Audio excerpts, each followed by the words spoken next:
Ahora, después de casi un año de negociación intenso de primer tanda, Holanda cerca, el gobierno de Kosovo se mata y llega a un acuerdo de rescate para resolución del problema financiero de Enia. En negociación, para llegar a un acuerdo, el rescate de Enia no estaba tan fácil. De la primera etapa, los tres partidos aquí presentes estaban negociando con Holanda para llegar a una fianza billonaria para el rescate de Enia. Pero ese, lastimamente, no ha dado una fruta debido a las condiciones que estaba marana y finanza ahí.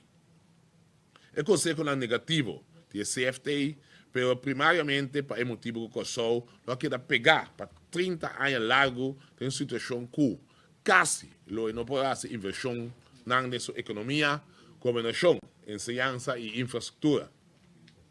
Ese naturalmente no estaba tan aceptable para el gobierno.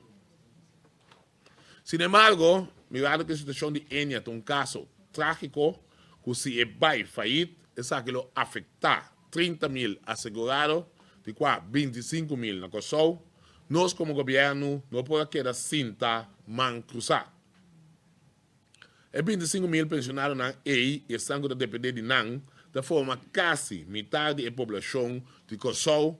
E essa aqui da 13 com que o nosso ministério havia parte de solução, aunque, me se põe ênfase, o governo não estava da parte do problema. É possível o impacto social de bancarrota, lo está devastador para os pensionados, empregados no setor financeiro e também nos países, em sua totalidade. Porque Enia é uma instituição sumamente relevante para o bom funcionamento do sistema financeiro.